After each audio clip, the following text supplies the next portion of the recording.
Two വീലേഴ്സിന് പോകാനായിട്ടുള്ള special ട്രാക്കിനെ കുറിച്ച്, അതായത് ചൈനയിലെ സിറ്റികളിലുള്ള സ്പെഷ്യൽ ട്രാക്കിനെ കുറിച്ച് നമ്മൾ കഴിഞ്ഞ വീഡിയോയിൽ സംസാരിച്ചിരുന്നു. അപ്പോൾ അതിൽ പറയാൻ വിട്ടുപോയ ഒരു കാര്യമാണ് ഇങ്ങനെയുള്ള മരങ്ങൾ എന്നുള്ളത്. അതായത് സ്പെഷ്യൽ ട്രാക്കിൻ്റെ രണ്ട് സൈഡിലും ഇങ്ങനെ മരങ്ങൾ വെച്ച് പിടിപ്പിച്ചിട്ടുണ്ട്. ശരിക്കും വെയിലൊക്കെ ഉള്ള സമയത്തെന്ന് പറഞ്ഞാൽ അത് വളരെ അനുഗ്രഹമാണ്. അതായത് അധികം വെയിലൊന്നും കൊള്ളാതെ ഇവർക്ക് ഡ്രൈവ് ചെയ്ത് പോകാൻ പറ്റും. അപ്പോൾ ഈ ട്രാക്കിൻ്റെ പ്രത്യേകത എന്ന് പറഞ്ഞാൽ അന്ന് ഞാൻ സൂചിപ്പിച്ചിരുന്നു, ഇത് ടൂ വീലേഴ്സിന് മാത്രമുള്ളതാണ്. ഇവിടെ അപ്പുറത്തൊരു ട്രാക്ക് കാണാൻ പറ്റുന്നുണ്ട്. ഇത് ശരിക്കും മെയിൻ റോഡിലേക്ക് കയറാൻ വേണ്ടി കാറിനുള്ള ട്രാക്കാണ് കേട്ടോ. അത് ശരിക്കും ടൂ വീലേഴ്സിനുള്ള ട്രാക്ക് ഇതാണ്. ഇവിടെ കാണാൻ പറ്റും. ഇതാണ് ഏറ്റവും എൻഡിൽ കാണുന്നതാണ് ടൂ വീലേഴ്സിനുള്ള ട്രാക്ക്. ഇത് കുറച്ച് ദൂരമൊന്നുമല്ല, സിറ്റിയിൽ മുഴുവൻ നമുക്ക് ഇങ്ങനെ ഇവർ മരങ്ങൾ വെച്ച് പിടിപ്പിച്ചത് കാണാൻ പറ്റും. നമുക്ക് റോഡിലേക്ക് നോക്കുമ്പോൾ കാണാൻ പറ്റുന്ന വേറൊരു കാര്യം എന്ന് പറയുന്നത് ധാരാളം ഇലക്ട്രിക് വെഹിക്കിൾ ഇവിടെ കാണാൻ പറ്റും. ഇപ്പോൾ ഈ പോകുന്ന ടൂ വീലേഴ്സ് ഒക്കെ തന്നെ ഇലക്ട്രിക്കാണ്, ഒരു ശബ്ദവും ഇല്ലാതെയാണ് പോകുന്നത്. അതുപോലെ തന്നെയാണ് വാഹനങ്ങൾ, ആ കാണുന്ന ബസ് ഉൾപ്പെടെ. ഇതിപ്പോൾ പോകുന്ന ബസ് ഉണ്ടല്ലോ, ബസ്, അതുപോലെ ഈ കാറൊക്കെ കണ്ടോ, അതിൻ്റെ ഗ്രീൻ കളറാണ് അതിൻ്റെ നെയിം ബോർഡുള്ളത്. ഇങ്ങനെ ഗ്രീൻ കളർ നെയിം ബോർഡുള്ളതെല്ലാം തന്നെ ഇലക്ട്രിക്കാണ്. നമുക്ക് റോഡിലേക്ക് നോക്കുമ്പോൾ ഇങ്ങനെ ഇഷ്ടംപോലെ കാണാൻ പറ്റും. രണ്ട് ടൈപ്പ് നെയിം ബോർഡാണ് ഉണ്ടാവുക, ഒന്ന് ബ്ലൂ, മറ്റൊന്ന് ഗ്രീൻ. ആ ഗ്രീനൊക്കെ തന്നെ ഇലക്ട്രിക് വെഹിക്കിളാണ്. ഇപ്പോൾ 2025 ഇവിടുത്തെ കാറുകൾ വിറ്റതിൻ്റെ കണക്ക് പറയുമ്പോൾ അതിൽ 55% ഇലക്ട്രിക് വാഹനങ്ങളാണ്. അമേരിക്ക ഇറാൻ യുദ്ധം കാരണം ഇന്ത്യ ഉൾപ്പെടെയുള്ള രാജ്യങ്ങൾ എണ്ണയ്ക്കായി ബുദ്ധിമുട്ടിയപ്പോൾ ചൈനയെ അത് കാര്യമായി ബാധിക്കാതിരുന്നതിൻ്റെ ഒരു കാരണം ഇലക്ട്രിക് വാഹനങ്ങളുടെ എണ്ണമാണ്. പ്രധാന സിറ്റികളിലൊക്കെ ഇലക്ട്രിക് സ്കൂട്ടറുകൾക്കായി അല്ലെങ്കിൽ ബൈക്കിനായി ധാരാളം പാർക്കിംഗ് നമുക്ക് കാണാൻ പറ്റും. അതുപോലെ ബൈക്ക് വാടകയ്ക്ക് എടുക്കാനുള്ള സൗകര്യവും കാണാൻ പറ്റും. പ്രത്യേകിച്ച് മെട്രോ സ്റ്റേഷനടുത്ത് ഇതുപോലെ നമുക്കിത് ധാരാളം കാണാൻ പറ്റും. 40 കോടി ബൈക്കുകൾ ചൈനയുടെ നിരത്തിലുണ്ടെന്നാണ് കണക്കുകൾ പറയുന്നത്. ഇത്രയും വാഹനങ്ങൾ ഇലക്ട്രിക് ആകുമ്പോൾ എന്തുമാത്രം കാർബൺ പുക കുറയ്ക്കാൻ പറ്റുന്നുണ്ട് എന്ന് നമുക്ക് മനസ്സിലാക്കാൻ പറ്റും. ഇവിടെ കാണുന്ന ഈ ഗ്രീൻ കളറിലുള്ള ടൂ വീലേഴ്സൊക്കെ തന്നെ റെൻറ്റിന് എടുക്കാനുള്ളതാണ്. അപ്പോൾ അത് വിചാറ്റ് വഴി പേ ചെയ്തുകൊണ്ട് നമുക്ക് എടുക്കാൻ പറ്റും. അപ്പോഴേ അത് അൺലോക്ക് ആവുള്ളൂ. അപ്പോൾ അത് ലോക്ക്ഡാണ്.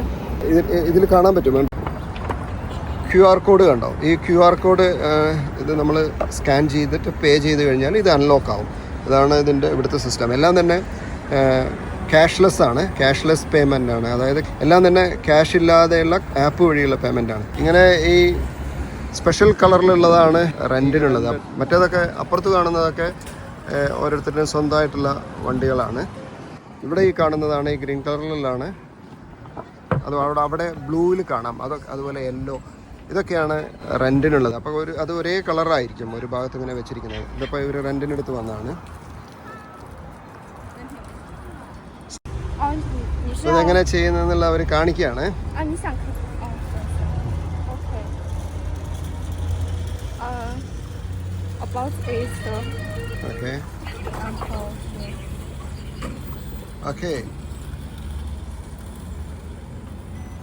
Okay, QR code, yeah. Yes. This is the time. Yeah, okay. Thank you so much. Okay. Thank you. അപ്പോൾ ഇത് ഇവിടുന്ന് റെൻറ്റിന് എടുത്തിട്ട് പോവാണ് ഇവർ. ഉണ്ടോ,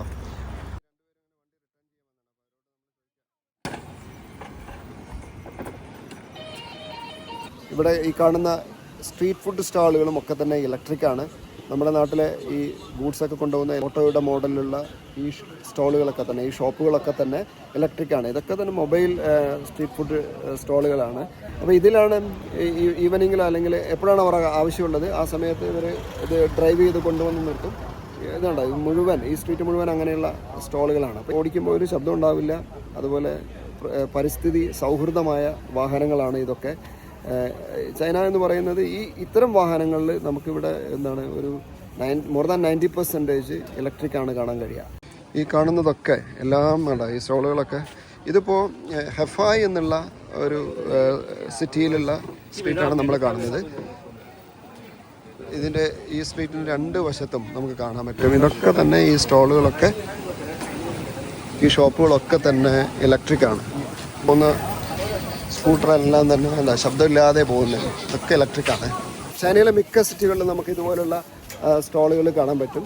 രാത്രിയിൽ ഇവർ ഇങ്ങനെ ഡ്രൈവ് ചെയ്ത് ഇവിടെ കൊണ്ടു നിർത്തിക്കൊണ്ട് കച്ചവടം ചെയ്യുന്ന സ്റ്റോളുകൾ നമുക്ക് ധാരാളം കാണാൻ പറ്റും. നേരത്തെ കണ്ടത് എഫായ് സിറ്റിയിലെ സ്ട്രീറ്റാണ്. ഇത് ഗ്വാങ്ചു സിറ്റിയാണ്. ഇവിടെയും നമുക്ക് ഇലക്ട്രിക് വാഹനങ്ങൾ പ്രവർത്തിക്കുന്ന സ്ട്രീറ്റ് ഫുഡ് സ്റ്റാളുകൾ കാണാൻ കഴിയും. ഇലക്ട്രിക് കാറുകളുടെ പ്രദർശനവും വിൽപ്പനയും നടക്കുന്ന ചൈനയിലെ പ്രധാന കേന്ദ്രങ്ങളിലൊന്നാണ് ഷോപ്പിംഗ് മാളുകൾ. ചൈനീസ് ഇലക്ട്രിക് കാറുകളുടെ പുറം മാത്രമല്ല, ഇൻറ്റീരിയറും സീറ്റുമൊക്കെ അതിഗംഭീരമാണ്. ഇതൊരു ഹുവാവേയുടെ ഷോപ്പാണ്. ഇവിടെ നിങ്ങൾ കണ്ടോ, മൊബൈൽ ഒരു സൈഡിലുണ്ട്, അതുപോലെ തന്നെ അപ്പുറത്തെ സൈഡിൽ കാറും അവർ വിൽപ്പനയ്ക്ക് വെച്ചിട്ടുണ്ട്. മൊബൈൽ, വാച്ച്, ലാപ്ടോപ്പ്, മൊബൈലും ലാപ്ടോപ്പൊക്കെ ഒരു സൈഡിൽ കണ്ടോ, ഇപ്പുറത്തെ കാറ്. ഒറ്റ ഷോപ്പിൽ തന്നെ ഹുവാവേയുടെ എല്ലാ പ്രോഡക്ട്സും ഇവിടെ കൊടുക്കുന്നുണ്ട്. Huawei, same company, right? Yes. How much the price? 30万么说？100,000. Okay, 300,000 Yeah. Chinese yen, right? Yeah, Chinese. Yeah. Yeah, okay, thank you. Indian രൂപയിൽ കണക്കാക്കിയാൽ 42 ലക്ഷം രൂപയാണ് വില. കാറിനൊക്കെ അത്യാവശ്യം നല്ല വിലയുണ്ട്. ഇപ്പോൾ കാറിന് മാത്രമല്ല, ഇലക്ട്രോണിക് ഐറ്റംസ് ഒക്കെ നമ്മൾ ഇവിടെ വില നോക്കുമ്പോൾ ഷോപ്പിൽ നിന്ന് നേരിട്ട് വാങ്ങുകയാണെങ്കിൽ വില കൂടുതലായിട്ടാണ് തോന്നുന്നത്. പ്രത്യേകിച്ച് ഗൾഫ് രാജ്യങ്ങളുമായി താരതമ്യം ചെയ്യുമ്പോൾ വില കൂടുന്നതായിട്ടാണ് തോന്നുന്നത്. ശരിക്കും ചൈനയിൽ നിന്ന് ബൾക്ക് പർച്ചേസ് ചെയ്യുമ്പോൾ മാത്രമാണ് വിലക്കുറവുണ്ടാകുന്നത്. അതല്ലാതെ നമ്മൾ ഷോപ്പുകളിൽ പോയി നേരിട്ട് വാങ്ങുമ്പോൾ വില കൂടുതലായിട്ടാണ് തോന്നുന്നത്. അതിന് ടാക്സും ഒരു കാരണമാണ്. 100,000. 100,000. Yeah. Okay.